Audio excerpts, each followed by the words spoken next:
그래서 세 가지가 여러분들 특수관계자 거래, 이게 중요한 외국 표시 위험이 높다라고 판단하는 이유가 뭐냐 물어본다면 한 세 가지 정도.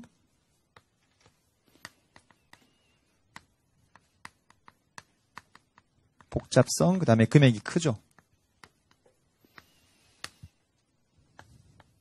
일반적인 내부 통제,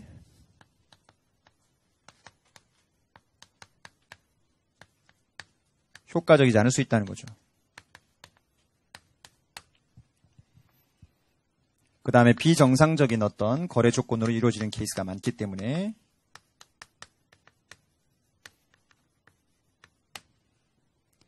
왜곡 표시 위험이 높을 수 있다. 뭐 그런 얘기죠. 그 정도 기억하시면 되고요. 넘겨보시죠. 자, 거기 보면 프로세스가 쭉 나오는데 또 비슷한 흐름이긴 해요. 거기도 보니까 뭐 평가부터 하라고 돼 있죠? 위험평가. 그 다음 뭐 하라고 돼 있어요? 위험평가에 항상 따라 나오는 세트가 뭐죠? 중요한 예고 표시점의 식별과 평가. 스텝 3번 보니 그거에 대한 대응. 스텝 4번은 그 대응에 대한 구체적인 절차들이 1번, 2번, 3번에 나와 있거든요. 그 세 개를 나눠 내가 좀 이따 설명드릴게. 그런 다음 마지막 스텝 5번에 뭐라고 돼 있죠? 식별된 특수관계 및 거래 회계 처리와 공시에 대한 평가. 스텝 6번 보시니까 서면지수 문서화. 비슷하죠? 4번까지가 대응, 5번부터 실제 절차 수행, 6번이 마무리, 뭐 그렇게 돼 있는 거죠. 자, 하나씩 볼게요. 일단 가기 전에 우리 특수관계자 거래와 관련해가지고 가장 여러분들 책에 나와 있지 않지만 유의적인 어떤 재무제표 주장이 뭐냐, 이거부터 한번 언급해보고 가야 돼요. 특관자 거래에 가장 여러분들 유의해야 될 경영자 주장은 당연히 뭐죠? 표시공시입니다. 이게 제일 중요한 거예요. 특수관계자 거래는요. 뭐 거래 유형, 계정 잔액 뭐 거기에 있는 주장보다 제일 중요한 것은 특수관계자 거래를 그 거래 실질에 맞게 주석의 공시가 잘 돼 있나 보는 게 가장 중요한 포인트예요. 특관자 거래는. 그래서 특관자 거래와 관련해서 뭐 주장 개념 물어봤다. 100% 표시 공시예요. 100% 표시 공시. 그 감 잡고 보죠 이제. 스텝 1번. 그다음 위험 평가.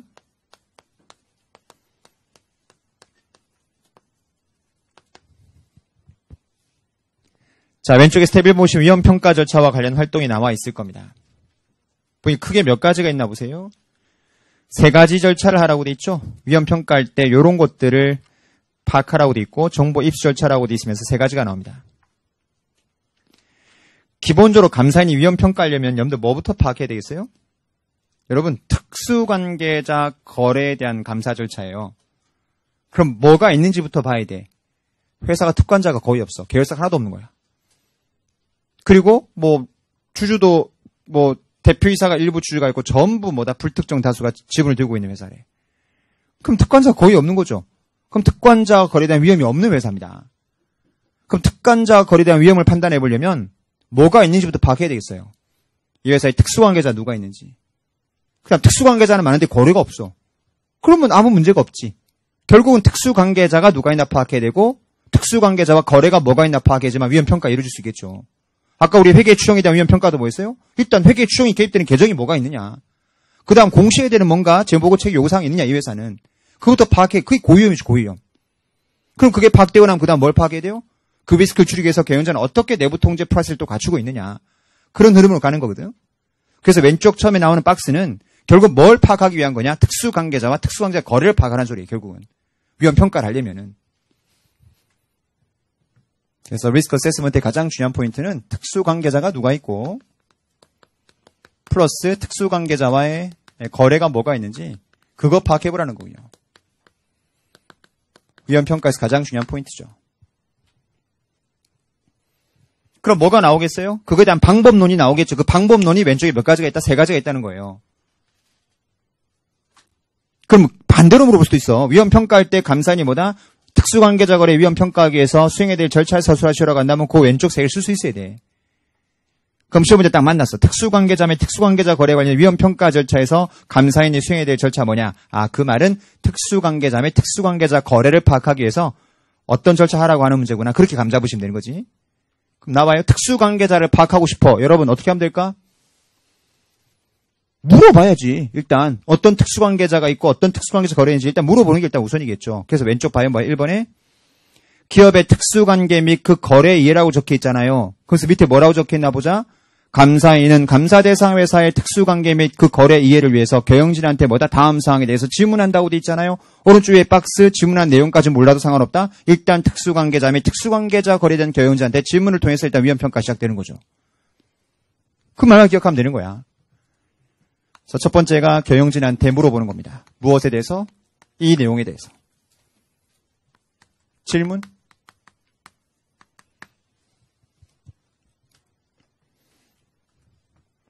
근데 어떤 그분이 또 들어갔어요. 그분.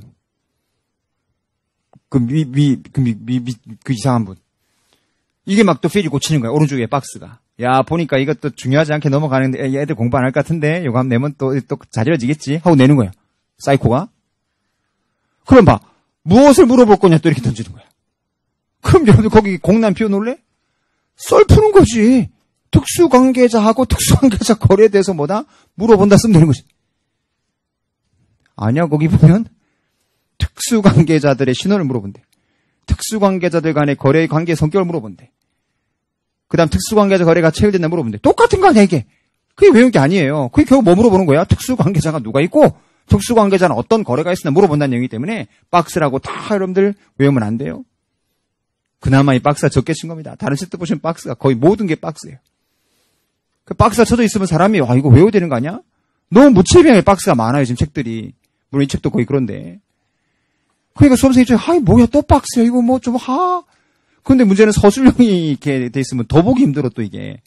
이게 뭘 얘기하는 건지도 모르겠고, 이게. 참 미안하긴 해요. 그냥 늘 감사 강의하는데 참 미안한 게 뭐냐면, 회계사 공부하는 친구들이 이런 거 싫어하는 애들이거든. 말로 하는 거 싫어하는 애들이 회계사 공부한단 말이지. 근데 지금 유일하게 2차 과목에서 말로 야부리 푸는 게 이거라고. 내가 이 과목을 강의할 거라고 꿈에도 생각 못 했다고 그랬잖아요. 내가 제일 혐오하는 과목이거든. 말로 하는 거. 그래서 내가 고시 공부를 안 했어요. 저희 때는 저희 학교에서 CPA 공부하는 사람이 없었어요. 그래서 계산기를 경영대학 도서관에서 못 쳤어. 그래서 중앙도서관 가서 공부했다니까? 그 정도 눈치가 보였었어요. 그러니까 계산기를 치고 있으면 주변에 와서 모였어, 막 이렇게. 뭐 공부하냐고. 다들 법전 펴놓고 있었거든. 그러니까 외시, 행시, 사시 공부하는 친구가 거의 90% 이상이었고, 그 다음 무슨 컨설팅 펌 가는 뭐 스타디한 애들이 있었고, 그 위에는 전부, 그 위에가 없죠. 근데 나는 보니까 도저히 고시 공부를 못하겠어. 보니까 처음에 이제 제일 먼저 민법이잖아요. 솔직히 처음에 고시 공부를 하려고 그랬어. 그랬었어요. 다 그걸 하니까 뭐 정체성이 있는 것도 없잖아. 대학생 때 무슨 나는 회계사가 돼서 우리나라 자본주의 파수꾼이 되겠다. 무슨 그런 쓰레기 같은 소리. 회계사 공부하는 게 지금은 해보고 나니까 다행히 적성에 맞았던 거죠.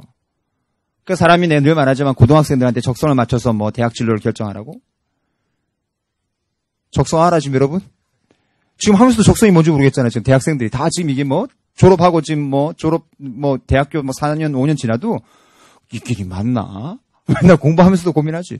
회계사가 맞는 건가? 그런 대학생들도 고민하는 거를 고등학생들한테 적성을 맞춰가니 무슨 그런 쓰레기 같은 소리가 있어요. 잘하면 적성이 맞는 거야. 적성이라는 건 잘하면 적성이 맞는 거라니까? 이게 뭐가 뭔지 모르겠지만 잘하면 적성이 맞는 것 같이 느껴져. 이게 참 이렇게 말하기 좀 그런데 어쨌든 간에 고시 공부하려고 민법을 보니까 이게 소련 말이야. 근데 문제를 봤더니 그 소련 말로 문제가 나오더라고. 근데 보기가 5개야. 난 다 맞는 말 같아. 근데 3번이 틀렸대? 이거 뭐라고 돼 있어?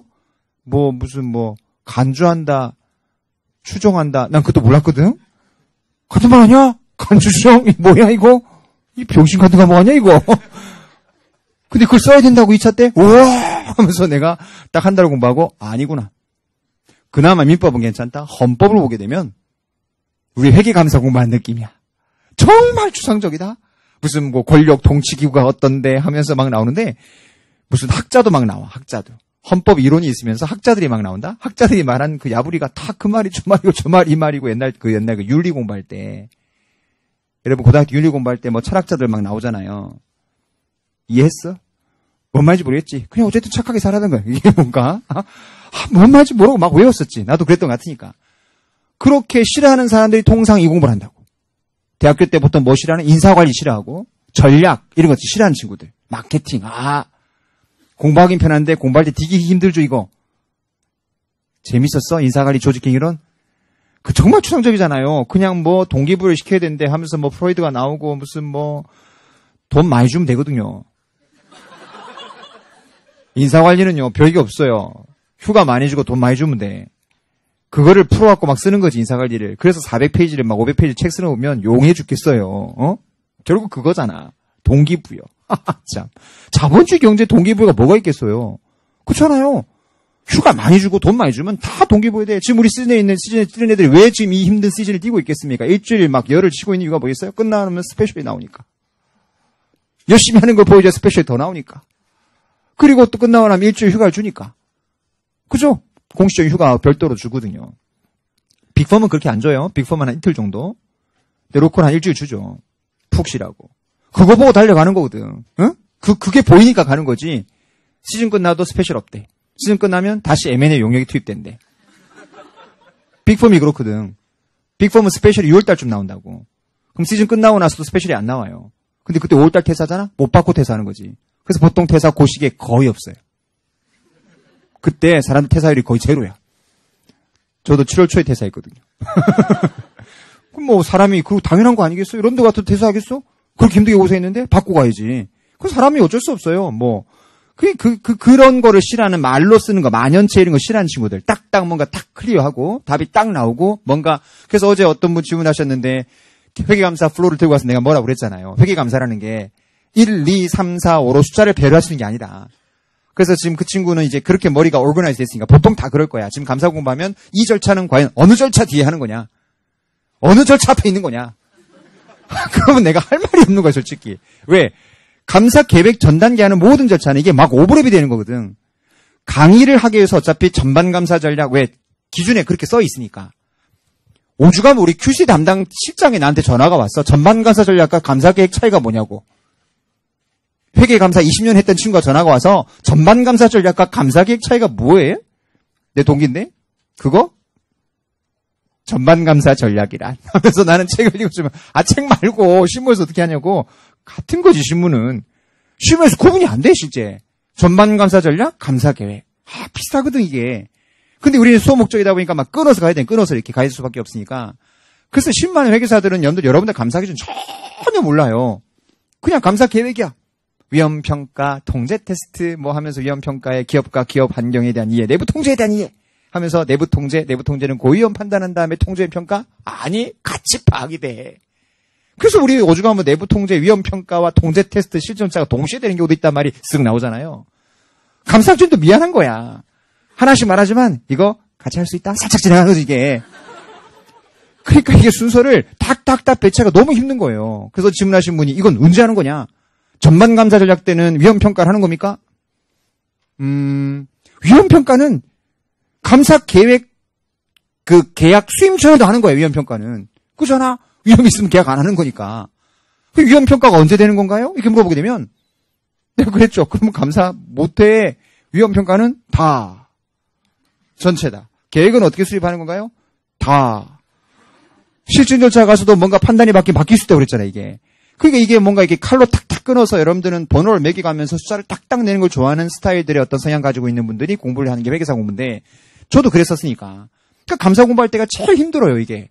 뭔가 딱 해보지도 않은 상태에서 뭔가 이렇게 막 나눠가지고. 그러니까 책들도 스텝 1, 2, 3 이렇게 자꾸 구분하는 이유가 뭐냐면, 그런 성향으로 공부하는 친구들이다 보니까 이게 나누지 않으면은 이게 만연체로 기준은 쫙 돼 있거든. 그럼 읽고 나도 멍 찌는 거야. 이게 뭔 얘기야. 그 말이 저 말고 저 말이 말 같고. 그래서 기준을 여러분들 읽으시면 절대 안 돼요. 국제감사 기준 여러분들 어떤 분 유해생들은 또 그걸 또 다운로드 받아가 들고 다니면서 외우더라고. 감사 학자가 될 거야. 감사 뭐 할 건데. 박사 할 거야, 박사? 감사 박사? 응? 감사 박사? 좋겠네. 감사 박사 써 있어요. 그러면, 감사 박사세요? 이렇게 합니까? 몇 년을 감사해 보셨나 물어보겠죠. 감사는 몇 년이냐 경험이 중요한 거지. 감사 박사가 무슨 의미가 있어요? 감사는 몇 년 했냐가 중요한 거라고. 그래서 여러분들이 감사 공부가 조금 힘들다는 건 나도 충분히 공감이 되고, 그래서 어쩔 수 없이 우리가 구분해서 막 이렇게 하는 거지만, 이게 딱 그렇게 칼로 딱 끊을 수 있는 컨셉이 아니에요. 그래서 이야기가 참 쉽지 않을 수는 있는 거지. 특히 이런 것들은 막 너무 두리뭉실하게 돼 있으니까. 다시 돌아올게요. 질문하라고 돼 있었죠? 뭐에 대해서? 위험평가할 때 특수관계자를 파악해야 되고 특수관계자의 거래를 파악하는 게 위험평가의 가장 중요한 포인트일 것이고 그럼 제일 먼저는 물어봐야 된다는 거죠. 너네 회사 특수관계자 누가 있느냐? 그 다음 그런 특수관계자와 어떤 거래가 올해 체결된 게 있느냐? 거기서부터 위험평가는 시작되는 거겠죠. 그러면서 두 번째 이제 뭐가 있나 봐요. 이제 서서히 중요한 내용이 나오는데 이번은 뭐라고 돼 있나 봐. 기록 또는 문서의 검토에 있어서 특수관계자 정보에 대한 주의 유지라고 돼 있죠. 자, 이런 말을 스토리를 이어가 보자. 물어봤어. 물어봤더니 걔가 나한테 뭐라고 그래? 우리 특관자 없대. 또는 특관자가 있는데 거래가 없었대. 그럼 그걸로 위험평가 끝낼 거냐는 거죠. 그건 아닐 거라는 거지. 특수관계자와 특수관계자 거래를 파악하는데 지문으로 끝낼 거냐? 그건 아닐 거라는 거죠. 그럼 뭔가 걔가 말한 거 이외에 혹시 말하지 않은 특수관계자가 있는지 혹시 특수관계자 거래가 있는지 주의를 기울여 봐야 되겠죠? 그러려면 어떤 문서를 봐야 될 거냐? 설명하고 있는 2번이거든 이게. 기록 또는 문서의 검토라고 돼 있는 게. 그럼 특관자 거래를 파악하기 위해서 어떤 문서를 보면 특관자 거래가 파악될 수 있을 것이냐? 기록이나 문서? 나와봐요. 가장 대표적인 특관자가 누굴까? 그 회사 주주겠지. 그 회사 임원들이겠지. 그럼 주주와 임원이 모이는 곳이 어디예요? 주총이지. 이사회고. 그럼 뭐 보면 되겠다? 의사로 회의록 보면 돼. 왜? 그 회의록엔 참석한 사람이 다 나오거든. 쭉쭉쭉. 비상장은 주총 열리면 주주들 다 뭐다 거기다 서명하거든요. 그럼 이번 동그라미에 뭐라고 되나 봐요. 주총 의사록과 지배기구 회의록 본다는 말 보이세요? 그거를 보기 전에 그 박스 위에 써있는 말 읽어봐. 이 말이 왜 필요한 건지. 세 번째 줄. 경영진이 과거에 식별하지 못했거나 감사인한테 공개하지 않았던 특관자 및 그 거래의 존재를 나타내는 걸 확인해 보려면 지문으로 끝내서는 안 된다는 거죠. 추가적인 문서 검토가 되지 않겠냐는 겁니다. 그 말의 뉘앙스에도 두 가지가 담겨 있지. 경영진도 깜빡하는 경우도 있다. 거래를 다 기억 못하니까 내가 질문했을 때 우리 그 관계사는 올해 특별한 거래 없을걸요? 의도적인 게 아니었던 거야. 진짜 자기도 모르는 경우 있겠지. 그게 과거에 식별되지 아니하였거나 지가 의도적으로만 말하지 않은 경우도 있겠지.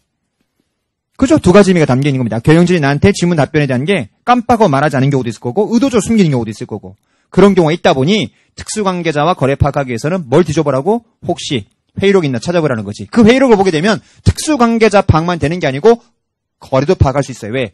관계사 지급보증 쓴다라고 한다면 여러분들 뭐가 열릴 수도 있어?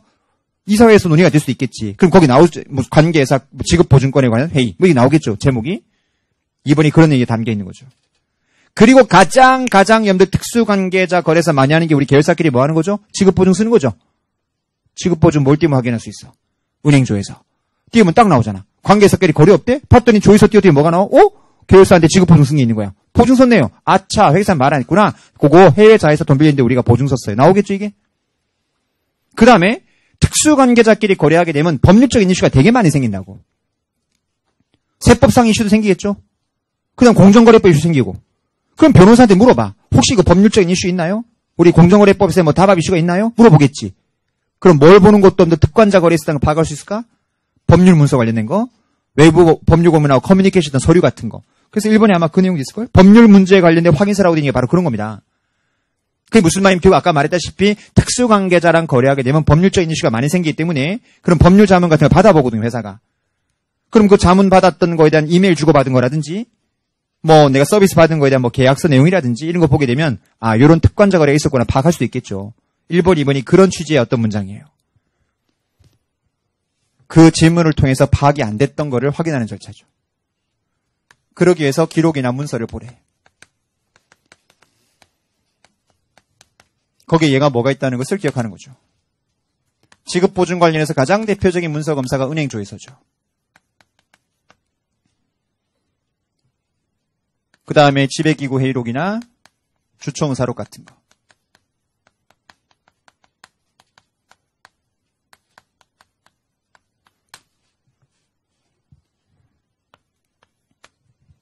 세 번째는요, 특수관계자 및 특수관계자 거래 파악하는 절차의 측면이 아니고 그렇게 파악됐던 특수관계자의 어떤 내역들은 우리 업무 참여했던 구성원들끼리 뭐 하라고 돼 있죠? 공유하라는 게 세 번째입니다. 이거는 뭐 파악하는 절차라기보다는 그걸 공유하는 게 필요하다는 의미예요. 크게 보시면 되겠죠, 이렇게? 그래야 보여요. 아, 먼저 특수관계자 거래 위험을 파악하려면 이 회사가 특수관계자가 얼마나 있는지, 특수관계자 거래가 뭐가 있는지 파악이 중요할 것이고 그걸 파악하기 위해서 일단 경영진한테 물어보라고 돼 있구나. 그런 다음에 그 질문에서 경영진도 식별하지 못했던 또는 의도적 감췄던 게 있을 수 있으니까 그걸 확인하기 위해서 기록이나 문서를 검토해보라고 돼 있구나. 그러면서 지배기구 회의록, 주총무사록, 그리고 은행 조회서 같은 거 확인하면 되겠죠. 그리고 파악했던 모든 내용들은 자, 우리 공유하자. 그래서 내가 저번에 뭐라고 했어요? 그 세월호 사건 때문에 여러분들 그 회계사 이제 완전히 자격증 박탈됐던 케이스가 바로 이 특수관계자 거래 공시하는 것 때문에 여러분들 자격 정지당했다고 했잖아요, 이게요. 그래서 그 회사 감사 나갔을 때 제가 뭐 했다고 그랬죠? 우리 스태프들한테? 특수관계자 거래에 대해서 그 회사 공시하긴 했어. 했는데 밸런스 개념만 공시를 했다고. 무슨 말이냐면 특수관계자는 기중에 막 거래가 있었는데 마지막에 남아있는 채권채무 남아있겠죠? 그 채권채무는 공시를 했어. 근데 뭐가 빠졌냐? 메인 매출 거래가 누락이 안 된, 그 공시가 안 됐던 거였거든. 근데 이런 건 굉장히 많이 있는 이게 케이스거든요. 운이 없는 참 케이스가 돼. 그 회계사님도. 만약 그거 시비 걸어서 우리 비상장 감사인 거 줘서 다 갚냐면 아마 80~90%는 다 걸려 들어갈 거예요, 회계사들이. 그런 게 있다 보니까 이제 그게 리스크 포인트가 파악이 됐죠, 저 같은 경우는. 그 이번에 감사할 때 그 특수관계자 되게 복잡하게 돼 있었거든. 특수관계자 명단을 다 돌렸다고. 다 기억하라고. 각자 맡은 계정 과목 원장 스캔할 때 그 이름 떠 있으면 그 회사가 특수관계자를 꼭 기억해야 된다? 그런 거 여러분들 법인들 이름들 다 기억 못하면 이게 제3자인지 특관자인지 알 수가 없다고 이게. 감사할 때. 근데 특관자 이름 딱 뜨면 이거 문제 있는 거 이거 공시해야 돼 이거. 그래서 뭐 하라고 돼 있는 거다? 공유하라고 돼 있는 거거든요. 그 밑에 박스는 기억하는 거 아니고요. 똑같은 거겠지. 뭐 공유하라고 돼 있겠어요, 보면. 특수관계자 신원, 그 다음에 거래에 대한 성격 뭐 공유하라고 돼 있잖아, 그죠? 외울 거 아니에요, 이건요. 그래서 업무팀 간의 공유죠. 파악됐던 업무팀 간의 이 정보들. 지금 파악했던 이 정보들. 공유하는 거죠. 1번, 2번이 여러분들 실제는 특수관계자 거래 파악하는 절차라 보시면 되겠지. 근데 실무에서는 이것도 굉장히 중요하다는 걸 지금 강조한 거예요. 스텝 2번 가죠. 넘기시면 돼요.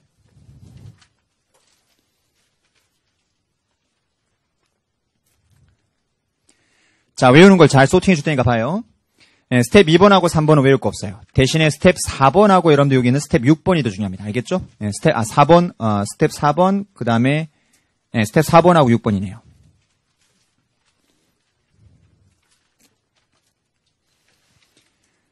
스텝 4번이 가장 중요한 것 같아요. 특관자 거래에서 가장 중요한 감사절차는 스텝 4번에서 언급되어 있습니다. 유형별로 언급되어 있거든요. 유형별로 물어볼 가능성이 되게 많아요. 특관자 거래에서 어떤 특관자 거래가 파악됐을 때 어떻게 절차 취할 거냐가 세 가지 범주로 나눠져 있는데 그 세 가지 유형별로 절차를 좀 기억을 다 하셔야 돼. 외우는 방법도 알려줄 테니까 일단. 스텝 2번과 3번은 가볍게 읽으란 소리예요. 스텝 2번이 뭐였죠? 이렇게 위험 평가를 통해서 이제 뭘 파악하셔야 돼? 중요한 왜곡 표시위험, 식별 평가하게 돼 있잖아요. 그죠? 중요한 왜곡 표시위험에 대한 식별 평가.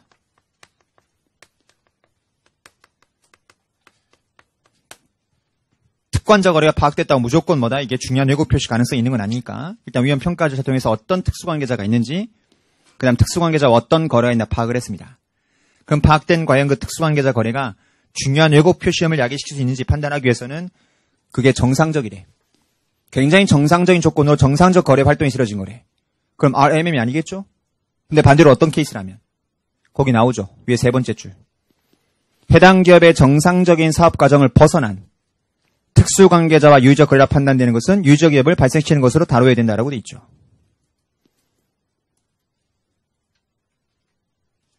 결국 중요한 왜곡 표시 위험과 유의적 기업이 막 섞여서 이제 언급되기 시작하는 거지 이게.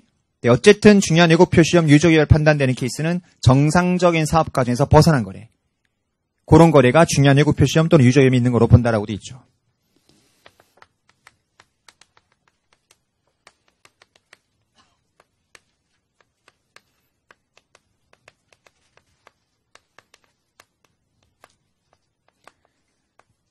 그거 얘가 뭐가 있는지가 그 밑에 박스에 나오는데 그거 외우면 떨어져요. 어떤 것들이 여러분들 정상적 과정에서 벗어난 거냐는 것은 그 밑에 나와 있는 얘가 아니고 여러 가지 예를 들 수 있겠죠. 들어볼까? 어떤 게 있을까? 특관자 거래인데 조세피난처에다 페이퍼 컴퍼니 만들었대. 거기다 물건을 뭐 주고받고 있대. 돈을 구워주고 있대. 유저기업이 있겠지. 당연한 거 아니겠어요? 물건을 파는데 엄청 싸게 파는 거야. 엄청 싸게 파는 거지. 그런 것들이 대표적인 뭐다? 정상적 과정에서 벗어나는 거겠죠. 뭐 그런 것들입니다. 외울 거 아니에요. 보시면 되고 3번에 나오는 여러분들 원래 리스판스는 아까 회계 추정 쪽이 리스판스 하는 게 중요했잖아. 그죠? 근데 그 리스판스 하는 내용이 굉장히 일반적인 대응 절차고 실제는 더 중요한 절차가 오른쪽이든 스텝 4번을 가요.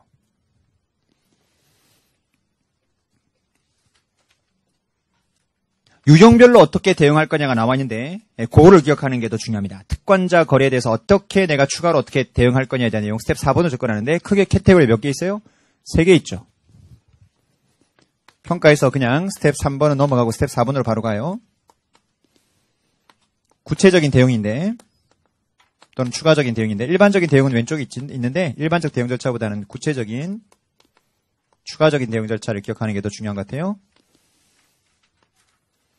자, 범주를 3개로 나눠서 들어갑니다. 첫 번째 범주, 두 번째 범주,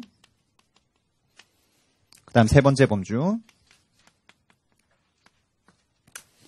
자, 첫 번째 범주는 제목이 뭐라고 되어 있나 보세요. 과거에 식별되지 않았거나 공개되지 않았던 특권자 또는 특권자 유의적 거래의 식별. 그런 게 관련돼 가지고는 어떻게 추가적인 절차가 진행될 거냐 그 밑에 박스에 나오는 거고 그 밑에 2번. 기업의 정상적인 사업 과정을 벗어난 특수관계자 유의적 거래가 식별됐을 때 어떻게 할 거냐 밑에 박스. 그럼 첫 번째 거는 여러분들 회사가 말하지 않은 뭔가 특권자 거래가 파악됐을 때 어떻게 대응할 거냐는 거고 두 번째는 파악은 됐는데 그게 뭐다 정상적 영업활동에서 벗어나는 거래가 파악됐다 어떻게 대응해 볼 거니 특히 이게 유의적 위협이 있을 때 어떻게 대응할 거냐 문제겠죠. 넘겨보시고 세 번째. 다 파악은 됐는데 특권자 거래가 자기는 독립적 당사자하고 똑같은 조건으로 수행했다는 경영자의 주장을 지금 너다 검증할 때는 어떻게 할 거냐. 솔직히 세 번째 여러분들 절차는 우리 감사인 입장에서는 크게 솔직히 중요하진 않아요. 뭔 말이냐면 특권자 거래가 파악됐거든요. 됐는데 얘가 뭐라고 주장하는 거냐면 이 거래는 일반적인 제3자랑 거래도 이런 동일한 조건으로 했을 겁니다 라고 주장한다는 거예요. 그걸 어떻게 검증할 거냐는 건데 솔직히 이 부분까지 검증은 CPA가 잘 하지 않습니다. 무슨 말이냐면 감사는 감사인 가서 특권자 거래가 파악되면 그 거래의 조건과 금액이 실질에 맞는지만 확인해서 주석에 공시가 그대로 돼 있으면 그걸로 끝이에요. 그게 공정하냐 동등한 조건으로 했냐의 문제는 과세관청이나 공정거래위원회는 관심을 가지겠죠. 고가 맵이냐 뭐 저가 양도냐 이런 것도 관심을 가지만 회계사는 거기까지 가는 건 아니거든. 근데 국제감사기준은 그 조건까지 뭐다? 가는 것을 의미하고 있고 그걸 위해서 어떤 절차할 거냐를 언급하고 있어요. 원래 옛날 우리나라 감사기준은 그 특수관계자 거래의 어떤 조건의 공정성까지 판단하지는 않는다고 돼 있었거든. 근데 국제감사기준은 이 말이 있다는 것은 그 공정성 논조 따져봐야 된다는 거죠. 왜? 법인세에 영향을 주니까 우리 입장에서는. 고가 맵이나 저가 양도가 되면 법인세가 틀어지잖아. 그죠? 법인세 틀어지니까 그거 영향을 주기 때문에 그걸 검증하라고 내용이 언급돼 있구나라고 이해하시면 돼요. 이게 미국 감사기준하고 국제감사기준의 가장 큰 차이점 중에 하나거든요. 미국 감사기준은 뭐라고 딱 명시가 되어 있냐면은 네가 특수관계자랑 거래한 것을 아이덴티파이해서 그게 fully 공시가 되어 있는지만 확인하면 되는 거지 그게 일반적인 제3자와 거래였다라면 똑같은 조건으로 거래가 되었을지 여부를 판단할 필요가 없다라고 돼 있어요. 근데 국제감사기준은 뭐라고 돼 있다? 그게 동등한 조건으로 했는지 판단해보라고 돼 있고 그거에 대한 구체적인 절차가 나와 있기 때문에 그 내용은 그런 의미로 이해하시면 돼요. 그 세 가지로 나누어서 타입 2번을 먼저 볼게요. 요거랑 관련된 거거든요, 이게. 감사를 하다 보니까 정상적인 영업활동에서 뭔가 벗어나는 거래가 발생된 겁니다. 그런 거래에서는 어떻게 감사인이 추가적인 절차를 진행해야 되는지가 밑에 박스에 1, 2 나오죠? 자, 요거는 그 밑에 박스로 여러분들 뭐다? 정리하지 말고 뒤에 나와 있는 케이스 갖고 정리하는 게 훨씬 더 이해가 빠를 수가 있어요. 그래서 케이스 갖고 여러분들 제가 설명을 드릴게. 자, 뒤에 넘겨서 29페이지는 케이스를 갖고 설명할게요. 29페이지. 그 케이스로 보면 정확하게 이해가 될 것 같아요. 갑니다. 일단 문제를 풀고 앞에 기준을 한번 접목시켜 볼게요. 주 서울은 상장 제조업으로서 의류 제조업을 운영하고 있다라고 돼 있고 주 서울의 대표이사 김철수 씨는 회사 자금을 100억 가지급으로 가져간 다음에 12월 말일 대표이사 김철수 씨의 소유 토지를 100억 원에 취득하는 매매 계약을 체결했고 당의 임원에 대한 가지급이 회수된 것처럼 처리했다라고 되어 있습니다. 그 이후에 6년도 4월쯤에 해당 김철수의 개인 사정을 이유로 위약금을 부과하지 않고 동매매 계약을 합의 해지했고 12월 말일 신한은행 여의도 지점에 보통예금 계좌를 신규로 개설해서 가지급금 회수금액 100억을 일시 입금함으로써 가지급 없애버리고 1월 3일에 다시 빼가는 형태로 가지급을 가져간 거죠. 근데 감사인은 그 사실을 간과하고 적정 표명했다. 근데 회계부의 내부 QC 실장이 여러 가지 감사가 잘못됐다라고 지적을 하게 됐다는 거죠. 자, 팩트부터 파악하죠. 여기다 쓰죠. 연도부터 2005년도. 자, 2005년도에, 자, 보세요. 실제 팩트요. 그런데 장부요. 2005년도에 여러분들 실제 여러분들 대표이사 돈을 뺀 게 있었나 봐. 가지급.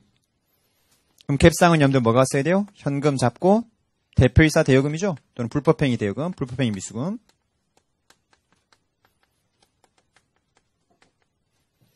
그리고 12월 말 돈을 뺀 게 있는데 이대로 가면 안 되잖아. 그죠? 장부는 어떻게 했대? 일단 장부는 일단 가져갈 때 현금 나가면서 가지금 일단 잡았어요. 기중에. 근데 이대로 공시하면 안 되잖아. 그러다 보니까 연말에 가지급금이 회수된 거로 처리했죠. 그러면서 뭐를 여러분들 뭐다? 매수한 것처럼 처리했다고요? 대표이사 개인 토지를 회사가 매입하는 것처럼 처리해버린 거죠. 그럼 대표이사 통장에 돈 꽂힌 게 논리가 맞잖아, 이게. 건설 중인 자산을 잡았겠죠? 토지 계약금으로 나간 거니까. 얼마를? 100억을. 하지만 갭상 본담은 염익은 가공계약일 뿐이지 여전히 대표에서 돈 가져간 건 변함이 없죠. 연말엔 그대로 갔어야 돼요. 결론부터 말하면 이거 계속 갔어야 돼 지금. 근데 여러분들 12월 말 공시지불협회 뭐 없애려고? 가지고 없애려고 연말짜리 탁 이렇게 처리해버린 거지. 요때 연말 또 갑니다. 6년도. 근데 이 상태로 6년도에 감사를 받게 되면 회계사가 의구심을 가지겠죠? 계약금만 나가고 등기가 안 되는 거야. 중도금 잔금 결제가 안 되고 의심을 받을 것 같다는 거지. 뭐 해버렸어요? 중간에 계약 해지했습니다라고 한 거죠. 계약 해지했다라고 한다면 뭐가 다시 돌아가겠어요? 건중이 다시 뭐다 빠지겠지. 돌려주는 거니까. 계약 해지하면서 아까 뭐라고 돼 있었어요? 위약금도 없이 해지했다고 그랬잖아요. 그럼 그냥 가지급금 다시 잡히는 거지. 그랬다 12월 말 가서 이 가지급도 없애야 되겠죠. 없애기 위해서 어떻게 했대? 가지급금 없애면서 대표이사가 연말에 돈을 통장에 꽂았다가 그 다음 바로 빼버렸죠. 그럼 연말자 현금이 통장에 찍히겠지. 지금 무슨 말인지 이해되죠? 그럼 어쨌든 여러분들 12월 말일자로는 여러분들 뭐가 안 떠요. 가지급이 안 뜨잖아요. 12월 말에 건중 띄웠다가 그 다음 연도에 뭐 띄웠다? 현금 띄웠다가 공시지불협회는 안 나오게 하는 거지 가지급을. 하지만 실질은 어때요 여러분? 실질은 계속해서 대표이사가 돈을 빼가고 있는 상태죠 이게 지금. 갭상은 이렇게. 이게 이 거래의 실질이죠. 이게 이 거래의 모든 형식이고요. 특권자 거래는 실질이 중요하잖아요. 실질. 이게 전형적으로 그 회사 정상적인 영업활동에서 벗어나는 거래였어요.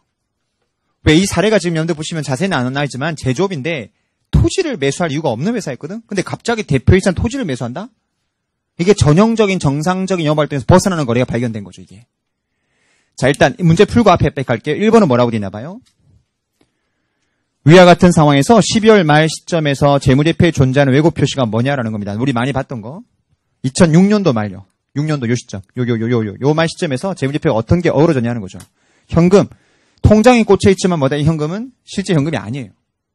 현금 뻥. 대신에 뭐 잡았어야 돼요? 불법행위 미수금. 안 잡혀있죠? 언더. 그리고 대표이사한테 돈이 나간 거니까 무슨 거래지? 이게 바로 특권자 거래예요. 특권자 거래. 대표에서 돈 가져간 거니까 뭐 하셔야 돼? 주석 공시. 그리고 이게 뭐다? 업무관 가지급금이라 판단하면 법인세 비용까지 이펙트가 있겠죠 이게. 그리고 대표이사가 이 돈을 갚을 여력이 없다라고 한다면 불법행위 미수금에 대해 뭐도 설정하셔야 돼? 대손 설정. 곧 쓰는 게 1번 이거는. 이건 뭐 기준 문제가 아니죠. 그냥. 두 번째는 아까 우리 배웠던 특권자 거래가 제3자 거래보다 훨씬 왜곡 표시 위험이 높을 수 있는데 그 이유가 뭐냐 물어본다면 아까 처음 했던 그 내용 쓰는 거죠. 일단 특권자 거래는 첫 번째 뭐라고 했죠? 거래가 복잡하잖아 지금. 금액도 크고. 그 다음 정상적 조건이 아닐 가능성이 많다는 거죠. 그리고 일반적인 어떤 회사한테 토지 매수했다라고 한다면 일어나는 내부 통제 프로세스하고는 전혀 별개로 진행되다 보니까 내부 통제 이걸 뭐다 캡처를 못하는 겁니다. 그 회사 내부 통제가 특수관계자 거래는 뭐다? 기능을 상실하는 거죠. 효과성이 없어져 버리는 겁니다. 통제 무력화랑 비슷한 거죠 이게. 그런 상황이 있을 수 있기 때문에 특권자 거래는 훨씬 더 뭐다 리스크가 높을 수 있다라는 거죠. 그러면 3번 이거는 오케이. 회계감사 일반적 요구사항으로서 전문가적인 의구심을 가지고 감사를 계획하고 수행해야 된다라고 돼 있고, 비정상적 거래가 존재했을 거라고 의심할 수 있는 상황이 어떤 상황이냐는 겁니다. 정상적인 사업활동에서 벗어나는 비정상적 거래구나라고 감을 잡을 수 있는 상황이 지금 어떤 상황이냐라는 건데, 거기 다시 해봐요. 2005년도 말 시점에 여러분들 얘가 돈이 빠졌다가 건중을 잡았다고 돼 있잖아요. 여기까지는 솔직히 회사가 나한테 뭐 지시하면 대표이사하고 토지 매매 계약서가 있겠지. 들고 올 겁니다. 회계사님 봐요. 토지 매수할 거라니까요. 그래서 계약금 이만큼 나갔습니다. 솔직히 여기까지는 뭐다? 오케이. 물론 더 의심할 수도 있겠죠. 아까 말했지만 토지를 왜 매수하는데요? 우리 공장 다 있잖아요. 캐파 돌고 있는데 뭐 남고 있는 캐파가 있는데 뭐 또 공장을 또 주려고 하세요? 그런 것도 충분히 있을 수 있겠지. 근데 문제 나와 있지 않으니까. 하지만 6년도에 바로 뭐가 됐다고 다시? 아무런 위약금도 없이 갑자기 계약이 해지가 되고, 또 갑자기 연말에 뭐가 들어와? 돈이 훅 꽂혔다가 훅 빠져나가고. 이건 정상적인 어떤 프로세스가 아니잖아, 이게요. 뭐 그런 내용들이 거기 언급되어 있는 거라 보시면 되고, 문제는 뭐냐면 뒤에 또 추가적인 어떤 지문이 뭔가 봐요.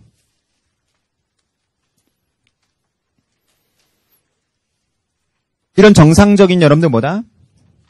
기본적인 정상적인 여러분들보다 거래가 아니라고 판단했을 때 추가로 해야 될 절차를 New IS에 근거해서 두 가지만 써보라고 되어 있는 거 보이세요? 그게 아까 지금 여기에 들어가는 절차들이거든, 이게. 그럼 어떤 절차가 있나 잠깐 보죠.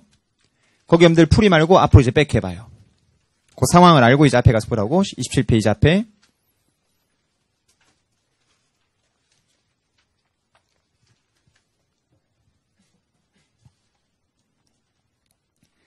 이 27페이지 보시면 이번에 보니까 기업의 정상적 사업과정 벗어난 특수관계자 유의적 거래. 식별한 케이스는 다음 같은 절차를 추가로 꼭 해야 된다라고 돼 있으면서 1번과 2번 두 가지가 있는데 첫 번째 가본 뭐라고 돼 있나 봐요. 해당 거래 사업상 논리적 근거. 괄호 보니까 뭐라고 돼 있죠? 근거 결의에 비추어볼 때 그러한 거래가 부정한 재무보고인지 혹시 자산 횡령을 은폐시키기 위한 건지 판단해보라고 돼 있죠? 지금 이 회사가 전형적으로 뭐 한 겁니까? 대표이사 횡령한 거 은폐하고 있는 거잖아요, 이게. 그럼 이 가본이 여기에 여러분들 들어간다면 뭐를 물어봐야 된다는 거죠? 과연 이 회사가 이 토지 매수하는 게 사업상 논리에 맞냐는 겁니다. 판단해보면 이 회사는 분명히 토지에 매수할 이유가 없거든, 지금? 또 토지에 매수한다고 뭐가 있어야 되겠어요, 여러분? 이 토지를 어떻게 활용할 건지에 대한 계획도 있어야 되겠죠. 그런 게 전혀 없이 뭐다? 가지급을 은폐하기 위해서 뭐다? 토지 매수 계약을 한 거기 때문에 당연히 이건 뭐 횡령을 은폐시키기 위한 거다 충분히 감지할 수 있는 그런 상황일 거라는 거고요. 나번 거래 조건이 경영진의 설명과 일관성 있는지 여부. 토지 매수했다라고 한다면 2005년도 12월 말 감사할 때 내가 물어봤겠죠. 토지 왜 매수했는지. 그럼 나름대로 뭐라고 막 자기가 논리를 필 거라고. 근데 6년도 가봤더니 뭐가 됐어요? 바로 계약 해지돼 버렸죠. 설명 일관성이 없는 거 이게. 4번. 해당 보고 체고에 따라 결국 그 내용이 뭐가 된지 적절하게 회계 처리되고 공시됐는지. 그럼 이 흐름이 바로 이거죠. 지금 내가 이거 딱 봤을 때 뭐다? 정상적 영업활동 벗어나는 거래라고 지금가 파악됐잖아? 그럼 뭐 하라는 거지? 일단 첫 번째가 아까 뭐였어요? 일단 이 논리가 맞냐는 거야, 이 논리가. 그럼 내가 물어보겠죠. 왜 이런 거래 했었나? 뭐 뭔가 얘기를 할 거야. 그 얘기 들은 내용이 이게 과연 그의 사업상 논리에 이게 타당성이 있냐는 거, 이게. 근데 이 회사는 토지에 매수할 이유가 없었거든? 그 다음 유은도에 가봤더니 뭐가 됐어? 실제 이 감리적 사례거든, 이거? 5년도까지는 여러분들 문제를 안 삼았어요, 금감원이. 감사리 뭐 봤다고 했냐면 계약서까지는 봤다고 그랬거든. 이거 본 거에 대한 계약서는 봤겠지. 통장 나간대요. 여러분 통장 나간 내용 있겠어요? 없겠어요? 있겠죠? 계약서 있겠죠? 아직 소유권 등기가 안 된 거니까 등기부 등본은 볼 수 없겠지. 그럼 볼 수 있는 것 자체가 돈 나간 내용과 계약서밖에 없다고. 거래 유형 검증밖에 없겠지. 물론 이제 제가 아까 말했지만 뭐까진 봤어야 더 맞겠어요. 토지의 사용 계획이 뭐냐? 응? 그 사업의 논리상이 타당성이 있는지 판단해 봤어야 되는데 일단 여기까지 맞다고 봤어, 금감원도. 근데 그게 그 이후에 뭐가 됐어? 갑자기 뜬금없이 페널티도 없이 계약 해지가 돼버리고 그 다음 돈이 들어갔다 빠져가면 이건 문제가 있지 않냐는 거죠.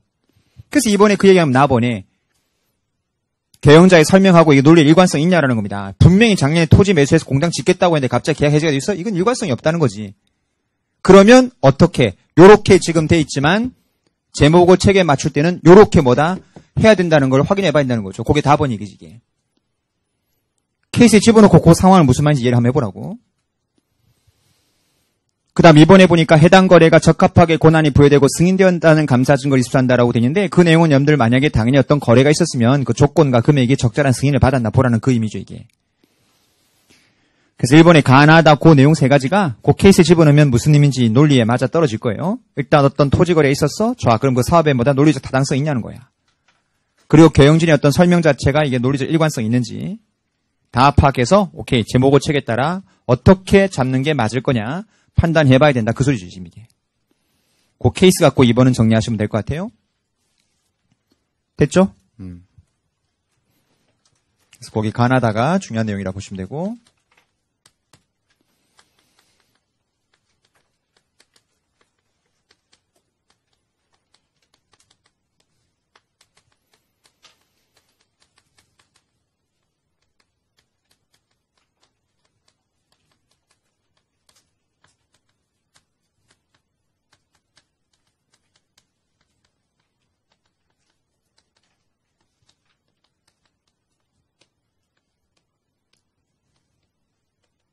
그러니까 지금 이 문제 같은 경우는 여러분들 지금 감사인이 뭘 파악하지 못한 거예요. 사업과 논리적 일관성도 없었고 경영자가 전개 진술하고도 뭐다?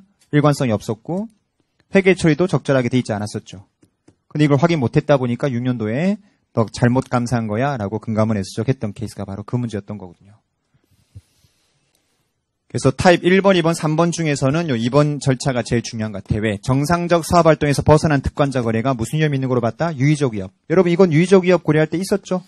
왜? 특권자 거래인데 정상적 거래가 아니고 비정상적 거래의 경우는 유의적 위협 판단할 때 고려한 요인이 있었잖아요. 그런 유의적 위협을 판단하면 반드시 이런 절차들이 꼭 진행돼야 된다고 언급하고 있는 거니까 항상 유의적 위협이라 언급되어 있는 것은 대응 조치를 꼭 기억하는 게 중요하죠. 타입 1번 갑니다. 과거에 식별되지 않았거나 공개되지 않았던 특권자 및 특권자 거래가 여러분들 밝혀졌어요.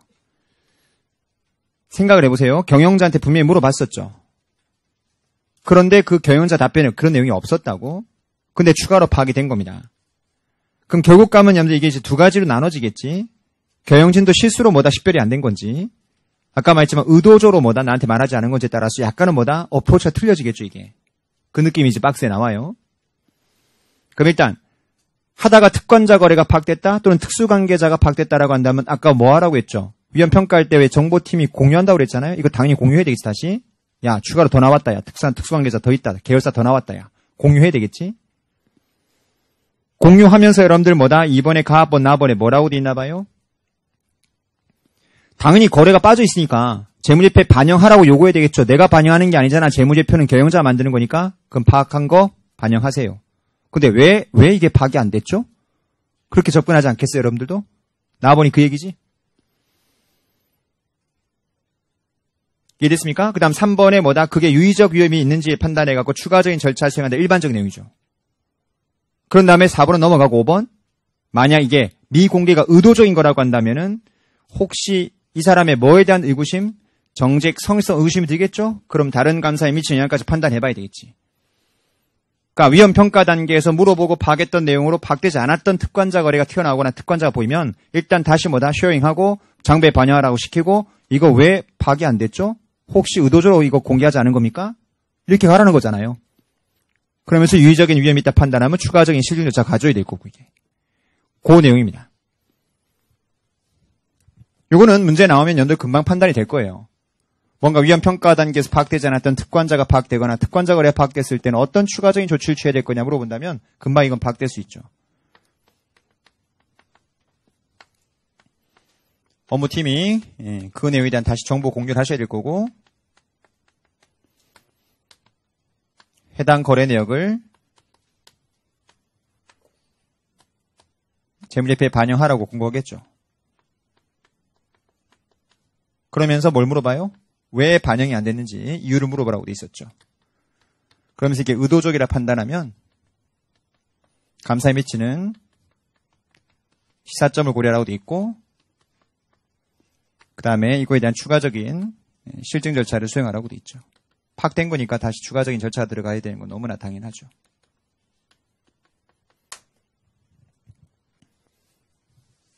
타입 3번 가요. 28페이지.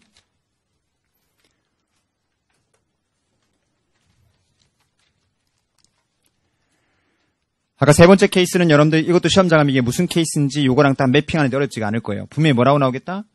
조건의 적정성에 대한 것을 지금 검증하는 거니까. 저희 회계사님 이거 이 계열사랑 거래 안 해도요. 딴 데랑 거래해도 이렇게는 해요. 이 정도 금액으로 한다니까요. 이거 공정한 거래입니다. 걱정하지 마세요. 라고 지금 얘기하는 거거든. 그거를 확인하기 위해서 어떤 절차할 거냐 문제거든 이게 지금. 그럼 이건 여러분들 굉장히 쉽다? 나봐요? 그럼 뭔가 특관자 거래에 대한 금액이나 어떤 그 가액이 적정하다는 것을 자기가 나한테 입증하는 거거든. 그럼 대표 중에 뭐가 있을 거냐면 수출을 해. 근데 해외 자회사한테 파는 것도 있고 제3자한테 파는 것도 있겠지. 또는 요즘 가장 문제됐던 게 뭐냐면 우리 본사 쪽에서 해외 자회사가 돈을 빌릴 때 해외 자회사는 신용 등급이 낮을 거 아니에요. 그럼 본사 쪽에서 뭘 쓰냐면 지급보증 쓴다고. 그럼 본사 쪽에서 지급보증 썼을 때 나올 수 있는 이슈가 뭐가 있겠어요? 저쪽 회사가 기본적으로 돈을 빌리는데 우리가 지급보증 쓰는 거지. 그럼 지급보증 관련돼 가지고 우리가 충당부채 잡을 거냐 말 거냐 문제가 생기겠지. 그게 또 세무적인 이슈까지 생긴다고 이게. 왜냐하면 저쪽에서 여러분들 돈을 빌렸으면은 금리가 8%인데 내가 보증을 쓰니까 금리가 4% 떨어졌어. 그럼 4% 차이만큼 얘가 도와준 거야. 입금산입. 그래서 과세관청이 쫙 돌렸죠. 그래서 상장기업들이 엄청나게 과세를 많이 맞았어요. 국조법에 나오는 거지. 자회사가 돈을 빌리는데 내가 보증을 서서 그쪽이 금리가 다운되면 그 다운되는 스프레드만큼 본사가 그쪽 자회사 도와준 거로 보는 거지. 그러면 이게 송금불산입이에요. 소득처분이 뭘까? 해외 자회사잖아. 자회사. 뭘 것 같아? 법인이나 여러분들 기타 개인 사업자한테 가는 것은 기타 사유출이죠. 그 내국법일 때 이게 내국법일 때. 외국법인으로 흘러가는 경우는 원칙적으로 기타 사유출로 부과되는 이유가 여기서 과세가 한번 됐고 저쪽에서 자연스럽게 과세되는 구조이기 때문에 기타 사유출 떨어버리면 되죠. 외국법인이면 보통 그쪽에 소득처분이 들어가야 돼요. 다만 자회사다 보니까 자회사면 그쪽에다 신규 투자를 더해준 거로 본다고. 그 뭐로 소득처분하면 유보로 처분해요. 주식가액을 더 투자한 거로 보는 거지 그쪽에다가. 느낌 이해돼요? 괜히 세법 얘기했다. 다시 그냥 간사만 얘기할게요. 자회사 모회사 같은 배당으로 처분해버린다고. 해외 같은 경우는 그 원천세를 띄워야 돼. 그럼 원천세인데 돈이 나간 건 아니잖아 이게. 그러다 보니 이게 이제 뭐가 되는 거죠? 지급식 의제에 걸리는 거지. 그럼 이제 인정 배당이 되는 거니까 법에서 과표 확정일 그 이후 4, 50일까지 배당 소득 신고해야 된다고. 근데 문제는 뭐냐면 해외니까 여러분들 뭐가 또 필요하겠어요? 국내 내국법인이 아니니까 일반 내국법인 같은 배당 원천세 의무가 없잖아요. 근데 외국법인이니까 뭐가 필요해 이제? 외국법인 원천세 띄워야 되겠지 이게.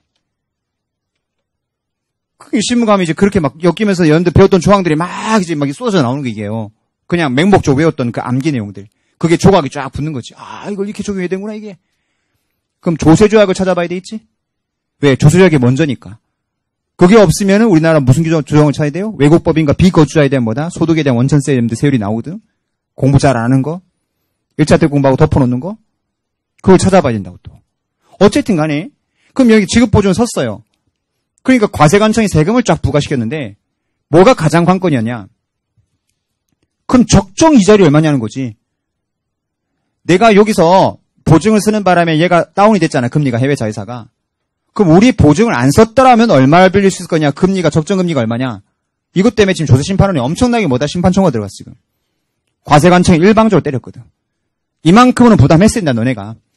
근데 네가 보증 쓰는 바 이만큼 다운됐으니 그 스프레드 세금 떼겠다고 하니까 여러분들 과세관청이 말하는 그 공정가치, 금리가 얼마냐, 그거 엄청나게 분쟁이 붙겠죠? 똑같은 케이스에 지금 이게. 뭔가 나한테 이게 적정한 금액이에요라고 주장을 할 거라고. 그럼 이것도 판단이 개입됐겠지. 그럼 우리 배웠던 저번 시간에 추정? 풀세트가 나오는 거야.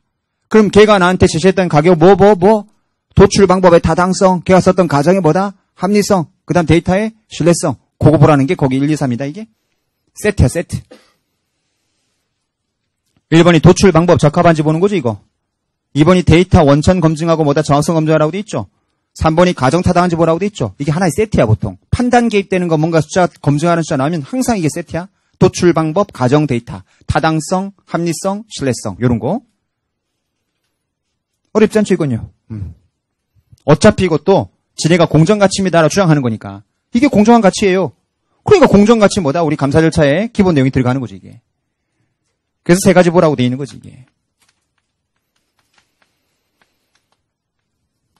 도출 방법의 타당성, 뒤에 붙는 말은 기억할 필요 없어요. 막 도출 방법에 적정성, 합리성, 적합신 외우는데 바보 같은 소리 이게? 나도 맨날 바뀌잖아 쓸 때. 말만 통하면 되는 거지.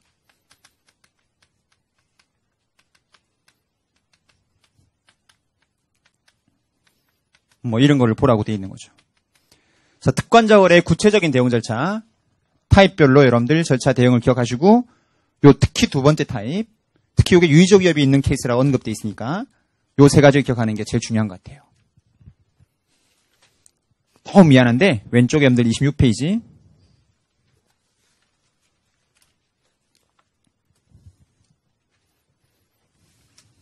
제 강의를 많이 보셔서 제가 안 하는 것만 뽑아내는 것 같아서 다 합니다. 왼쪽 밑에 스텝 3번 가요.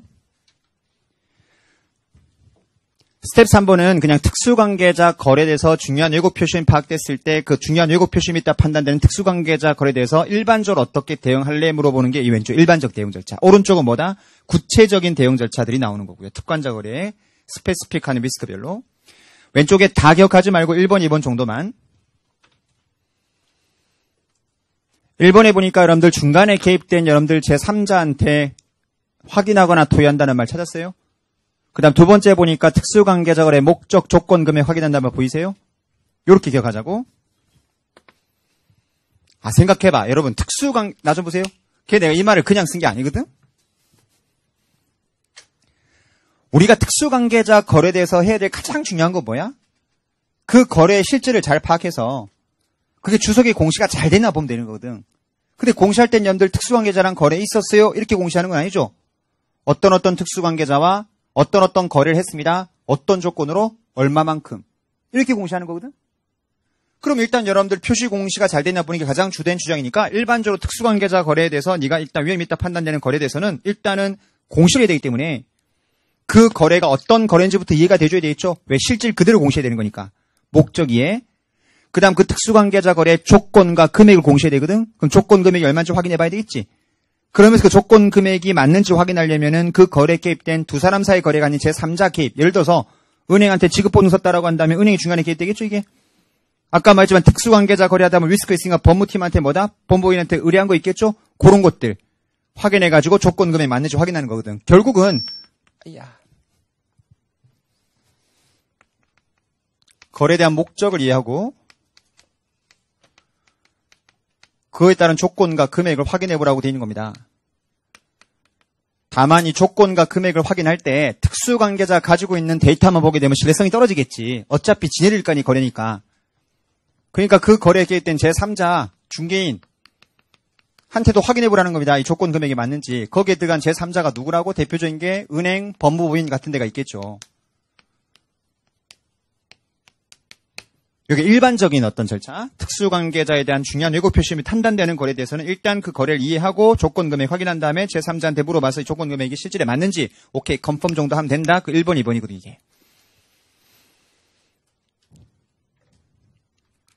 됐죠? 그래서 일반적인 대응 절차, 구체적인 대응 절차, 테마별로 3가지 넘겨보시고. 스텝 5번, 스텝 6번 2가지인데 스텝 5는 별거 아닙니다. 그렇게 해서 뭐가 잘 됐나 보시면 되죠? 표시 공시가 잘 됐나 보면 된다는 겁니다. 스텝 5번은 별거 아니에요. 거기 1번 동그란 박스 보니까 제일 중요한 게 뭐다? 마지막에 회계 처리되고 공시되었는지 여부를 확인하는 게 제일 중요하다고 돼 있죠. 특관자 거래의 가장 중요한 포인트는 공시입니다. 공시. 2번은 중요하지 않고요. 서면지수 문서화. 문서화는 여러분들 시험에 나올 가능성 떨어져요? 만약 나온다면 해당 테마 쫙 다 써버리면 돼 그냥. 문제는 뭐냐면 서면진술. 이것도 금방 할 수 있다. 이 서면진술은 과거 시험에 나온 적이 있었지. 특관자 거래 관련해서 서면진술에 포함 내용 2가지 써보시오. 과거 감사주의랑 똑같아요. 그럼 뭐를 여러분들 여기에 쓸 거냐? 봐요. 뭐 쓰면 될 건가? 항상 비슷한 흐름. 우리 회사 모든 특수관계자 및 특수관계자 거래 내가 알고 있는 건 당신한테 다 공개했다. 그리고 우리 회사 특수관계자 거래 재무보고 책에 맞춰서 공시 다 했다. 장부에 제대로 반영했다. 그거겠지. 툴이 비슷하다고 프레임이. 읽어봐요. 1번. 당신한테 모든 특수관계자 신원, 거래 다 공개했다. 맞죠? 2번째. 회계 처리 적절히 했고 공시 다 했다. 딱 그렇게 돼 있잖아. 비슷하잖아. 됐죠? 그렇게. 그래서 아까 오른쪽 문제, 사례 문제에서 1번, 2번, 아까 3번까지 받고 4번 봐요, 4번.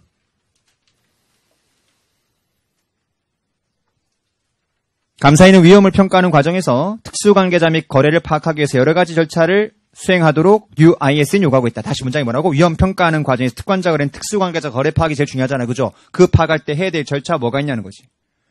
제일 먼저 뭐였죠? 경영진한테 물어보는 거였죠. 두 번째는 경영진 질문이 경영진이 뭐다? 과거에 파악하지 못했던 거. 그 다음 뭐다? 의도적으로 은폐시켰던 특수관계자 및 거래 파악하기 위해서 거래 문서 파악해보라고 돼 있었죠. 대표적인 게 지배기구 회의록, 주총, 의사록 회의록, 보거나 아니 뭐다? 은행조에서. 그런 거 확인하면 되죠. 또는 법무팀하고 주고받았던 여러 가지 서류들. 그리고 정보팀이 업무팀이 정보에 대한 공유한다는 내용. 그 내용이 아까 위험평가 쪽에 있었던 내용. 5번. 서면 지술에 들어간 두 가지 내용. 아까 말했던 그 두 가지 언급해주면 되죠. 13장에서 제일 까탈스러운 게 두 개예요. 아까 소송 및 배상 청구는 좀 클리어하죠? 그렇다 좀 해줘. 공부해보면 내 느낌이랑 비슷할 거야. 거기는 좀 명확해. 좀 이따 나올 전문가 명확해. 요 두 개가 아주 까탈 싫어. 그래서 내 칠판에 지금 써준 거 이게요. 아까 이게 매핑을 좀 해놓고 조금 시각한 다음에 좀 보셔야 이게 익힐 거라고 이게. 응? 그렇게 가자는 거지. 좀 쉬었다 전문가 내부 강사 마무리할게요.